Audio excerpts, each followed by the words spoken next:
So hello mga kaibon, so nandito tayo sa aking aviary ngayon. Mahaba-haba tayong hindi nakapag-post ng mga video natin. So ayun, sa ngayon mga kaibon, mag-harvest tayo. So ng mga painakay natin.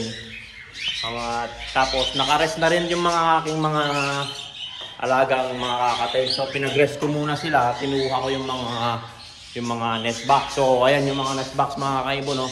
Tinambay ko muna dyan yung mga nest box. So pinagpahinga ko na yung iba. At yung iba kasi may mga itlog pa. So yung mga ibang may nest box, meron pa mga laman. So ayan mga kaibon. So itong taon na to, pang-anim yata tayo. Pang-anim na harvest na yata to mga kaibon. Yung ating... So ayan o mga kaibon, no? May egg pa. Nalis ko na kasi yung nest box eh. Pinagpahinga ko muna. Pero meron pa rin, no? Yan, sa itlog lang. Sama sa mga kaibon. So, ilagay muna natin dyan. So, pa-poster na lang natin yun kung sakaling meron pa ako makita rito. So, ayan, heavy pied na saddleback na palo, saka isang heavy pied na saddleback split palo. So, ayan mga kaibon. So, ito, mag-harvest na tayo. May naipon tayong mga pahabol na inakay. So, ayan. So, dahan-dahanin lang natin. So, para makarami tayo. So, konti lang naman to mga kaibon. Yung mga alaga natin harvestin ngayon. So, kailangan na para may lipat na naman. So, ayan. Yun, may mga itlog pa yan. Mga next box na naiwan. May mga itlog pa yan mga kaibon. So, kailangan natin kunin na para makapagpahinga na yun. At nag-separate na rin natin.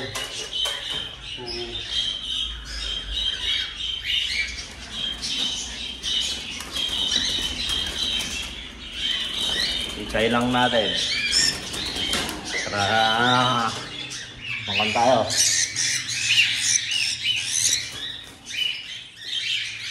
Dami-dami rin yata ito. May 10 yata mga kaibon. So, ayan.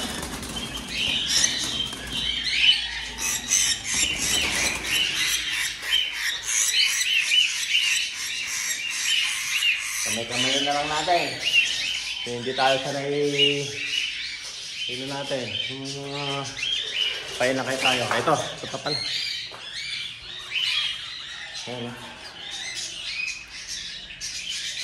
Yellow. So ayan mga kaibon, yellow chick to. Ayan o. Yellow chick. Ayan mga kaibon, yellow chick. So ayan, yellow chick yan mga kaibon. So maganda o. Gandang yellow chick yan mga kaibon. May pahabol lang yan. So may pahabol siya. So medyo maganda yan. Itang klase po yan mga kaibon. Yan. Ano o. Marami ito eh. So 10 din yata ito mga kaibon. Yung mga hina-harvest natin. So yung mga iba, ayan o, kagaya nyan, 2 breeder yan. Pinagpahiya ko, pinagsama ko na lang. So ito, wala na rin o. Wala na rin isang saddleback na palo, saka isang heavy pied na split palo. O yan mga kaibon. So ito naman, double factor, saka isang decisive pearl na mag-asawa. Tinanggal ko na rin kasi mangingitlog na rin yan. Kaya tinanggal ko na. So, ito. May anak silang recessive silver. So, RS lang to mga kaibon na silver line. So, ayan.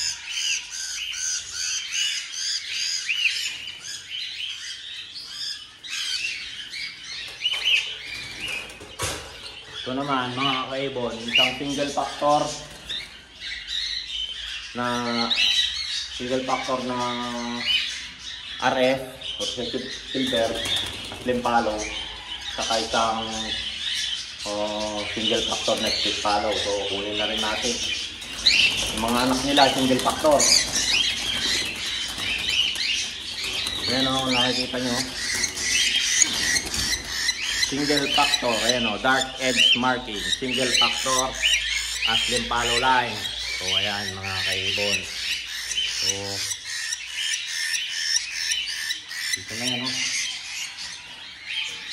Wala na yung isang carrier natin. Naawitan na ng isang kaibigan natin, si Hussein. So inawitan na yung isang pan natin.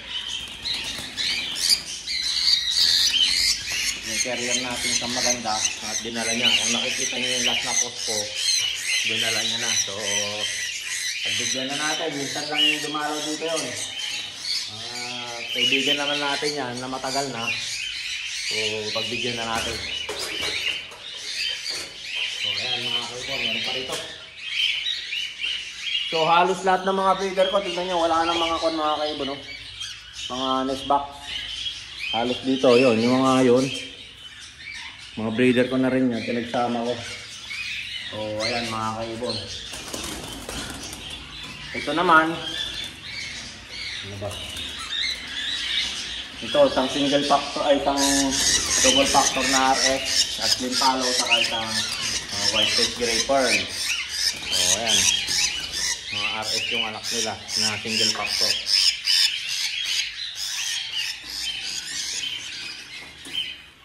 So ayan pa ang mga kaibon, no? Mga available tayo dito. So ayan, mga basal ko, isang single factor na pastel na stick palo, saka isang single factor 5 na palo. So ayan, pares na rin, saka isang black-headed na pair. So ganun din dito.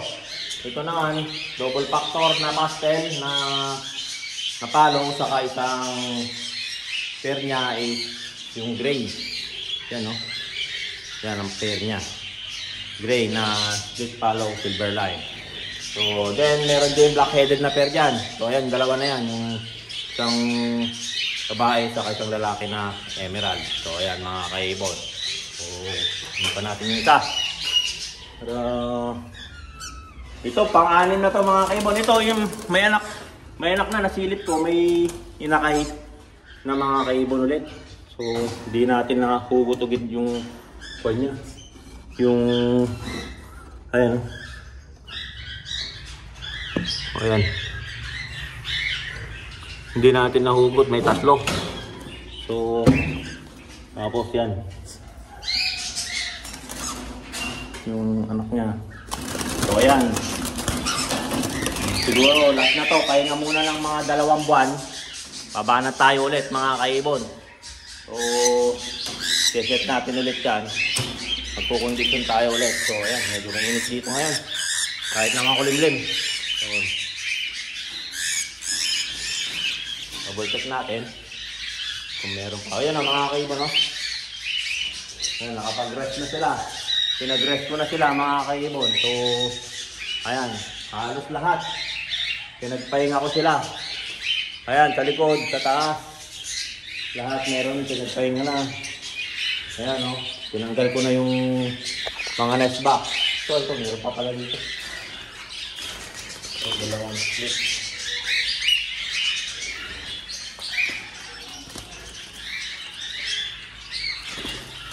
Kunin natin.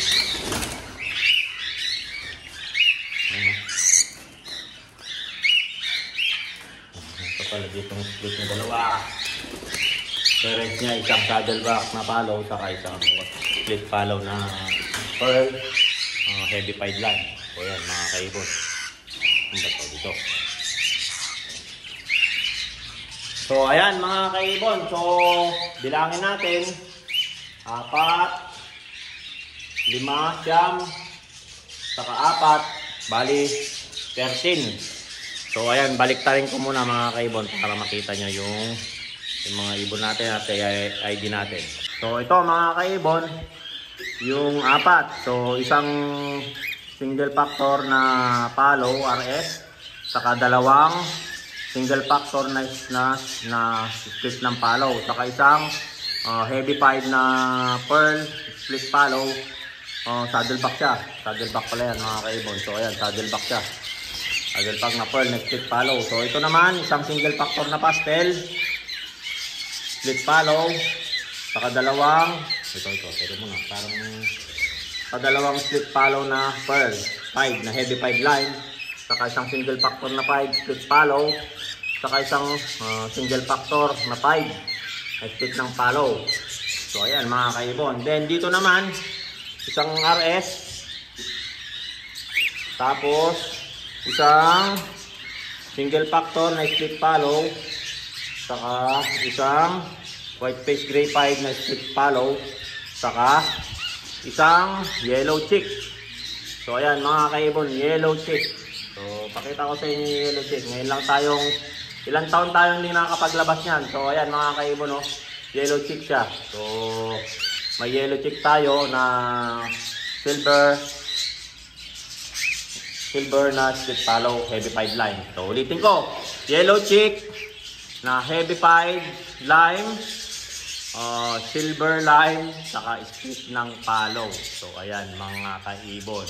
So maraming kargada, materialis natin yan. Yellow chick, 5 split follow, silver line, heavy 5 line. So ayan mga kaibon, nasa kanya na lahat. So ayan. Saan po yan? 13 po yung pan natin. Baka ito yung last na pan natin itong taon na to, or balik tayo mga kaibon. 13 po yung may pan natin na harvest natin. Baka ito na yung last na harvest natin itong taon na to. Pagpahingayin ko muna, baka makahabol. Mga iset ko sila ng October. Set ko sila ng October, baka may makahabol pa ng December, pero hindi na kaya yun. Baka January o February na natin i-harvest yun kung sakali magbubugas sila ng October o labas na yun mga kaibon. So ayan mga kaibon. So ayan, 13. Ilalagay natin ulit sa plate yan.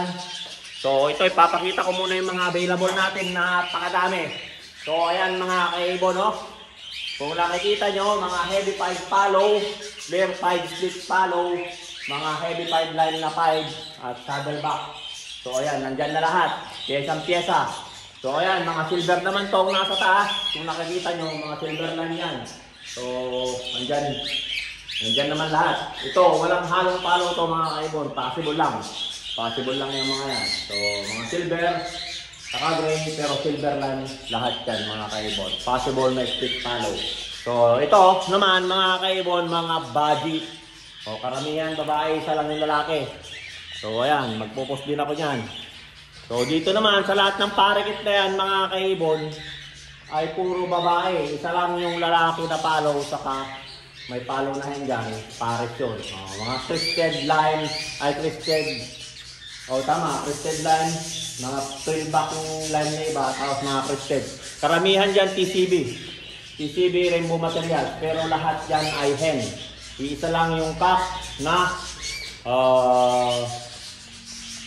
follow, saka isang nahalo dyan na follow na hen, pair din yun. So lahat na hen na yan mga kaibon. So ayan, mag-PM lang kayo kung may interesado dyan. So dito naman, ito yung mga follow silver na nandito. So ayan mga kaibon, gender na rin yan mga kaibon, nasa 6 months. May hen, single factor na split follow na mga hen, tapos may cup din dyan. So ayan mga kaibon, may single factor din na follow. Meron din isa doon na single factor na split follow. So dito naman, nandito yung mga matured natin. Medyo kung na to, pansalang na lahat. So nandito mga silver na follow, single factor at double factor. Tapos meron ding pastel gray na split follow, silver line. So ayan mga kaibon, may mga pastel na single factor na follow, may mga pearl. So ayan mga kaibon, marami. So madami pang natira. Hindi na nakukuha agad ng kaibigan natin lahat kasi puno na daw yung shipment niya. Yun lang, puno yung shipment niya na lahat. Pinuha natin. So ayan mga kaibon, ito yung pang-anim na harvest dito sa aking aviary. So marami na. So pahinga muna yung mga alaga natin. At sana nagkaroon ng inspirasyon yung aking pagpupost ngayon at matagal-tagal tayo hindi nag-post. Don't forget to subscribe my YouTube channel, Warren Palakpak Kaibon, at ang aking Facebook page, Warren Palakpak Kaibon, at ang aking Facebook Warren Palakpak, Mr. Tigasin. Pakipollow na lang po, subscribe po yan mga kaibon, yung aking YouTube. So marami pong mga tip doon. So hanggang sa muli mga kaibon, paalam!